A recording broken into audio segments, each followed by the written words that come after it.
Números capítulo 4. Segundo o mandado do Senhor por Moisés, foram designados cada um para o seu serviço e a sua carga, e deles foram contados, como o Senhor ordenara a Moisés. Versículo 49. Como vimos no capítulo anterior, não bastava ser um levita para assumir a obra de Deus no santuário. Havia uma hierarquia e divisão de cargos e funções que designava cada um em um serviço determinado. Havia também condições para que cada serviço pudesse ser realizado a fim de preservar a vida dos próprios levitas. Certos objetos do tabernáculo precisavam ser preparados por Arão e seus filhos antes que os levitas tivessem acesso a eles para os transportar.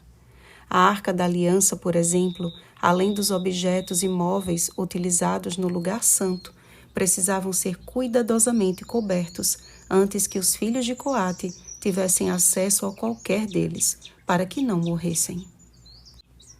Através destas regras sobre o transporte do santuário, tanto os levitas quanto os demais filhos de Israel recebiam preciosas lições sobre santidade, reverência e temor do Senhor. Cada vez que precisavam levantar acampamento e marchar, todo o povo podia ver com que ordem e decência os levitas carregavam as coisas sagradas. Era um trabalho que lhes exigia grande responsabilidade e cuidado para com as coisas santíssimas. Enquanto permanecessem fiéis ao mandado do Senhor, Ele os abençoaria e protegeria em todas as suas viagens. Engana-se quem pensa que Deus não requer mais de seu povo o mesmo cuidado e zelo para com a sua obra.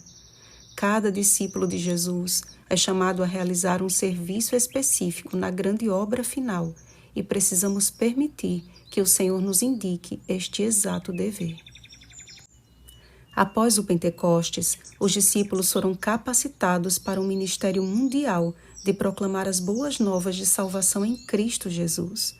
O Espírito Santo falou a Filipe para ir ao encontro de um eunuco etíope e lhe ensinar as Escrituras. Atos capítulo 8, versículo 29.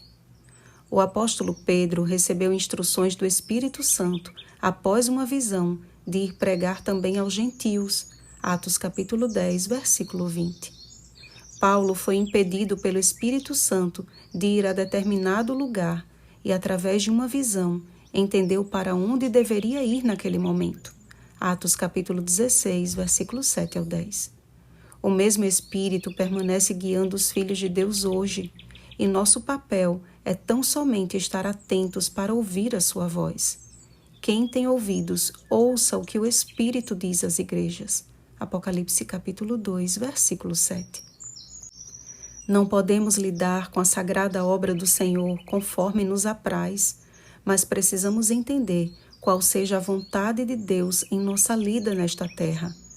Ele não exigiu que os sacerdotes tomassem para si todos os encargos do templo, mas designou uma tribo inteira para auxiliá-los.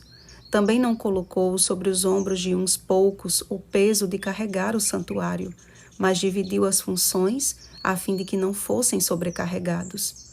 O primeiro convite que Jesus nos faz é o de ir até Ele, depondo a seus pés todo o nosso cansaço e sobrecarga, e trocarmos pelo seu jugo suave e seu fardo leve. Mateus capítulo 11, versículos 28 ao 30. Só então estaremos aptos para realizar a obra que Ele nos designou, conforme o Espírito nos for guiando. Entender isto é crucial para que o reino de Deus avance em seus propósitos e o Senhor nos acrescente dia a dia os que vão sendo salvos. Atos capítulo 2, versículo 47. Há um inimigo que conhece muito bem a ordem e disciplina celestial, que já compôs o cenário do céu na perfeita obra dos anjos, mas cuja rebelião o expulsou do lugar de Deus. E ele faz de tudo para distrair o povo do advento e impedi-lo de avançar ordenadamente, aproveitando-se da fragilidade de professos cristãos para isso. A respeito disso, Ellen White escreveu: Satanás bem sabe que o sucesso apenas pode acompanhar a ação ordenada e harmoniosa. Bem sabe que tudo que se relaciona com o céu se acha em perfeita ordem e que sujeição e disciplina perfeita caracterizam os movimentos da hoste angélica. Ele estuda e faz esforços para levar os cristãos professos o mais longe possível da disposição ordenada por Deus. Portanto, engana até o povo professo de Deus e faz-lhes crer que a ordem e a disciplina são inimigas da espiritualidade. A Igreja Remanescente, página 24. Precisamos estar atentos para ouvir o Espírito do Senhor a nos indicar cada passo que devemos dar no sagrado dever missionário e no cuidado para com a sua casa de oração. Se atendermos ao primeiro chamado de Cristo, vinde a mim, Mateus capítulo 11, versículo 28, certamente seremos habilitados a cumprir a sua ordem, ide, Mateus capítulo 28, versículo 19. E eis que ele estará conosco todos os dias até a consumação do século. Mateus capítulo 28, versículo 20. Oremos, amados. Nosso amado Pai Celestial, o Senhor ama a ordem e a disciplina. Tudo no céu segue um curso perfeito e santo. Não poderia ser diferente no lugar em que o Senhor habitava no meio do seu povo e que apontava para o perfeito plano da redenção. Hoje, Pai, a Tua palavra nos diz que somos templos do Espírito Santo. Então ajuda-nos a lidarmos com a nossa vida, tendo sempre a consciência de que, na verdade, ela não é nossa, ela é Tua e deve ser vivida para a Tua glória.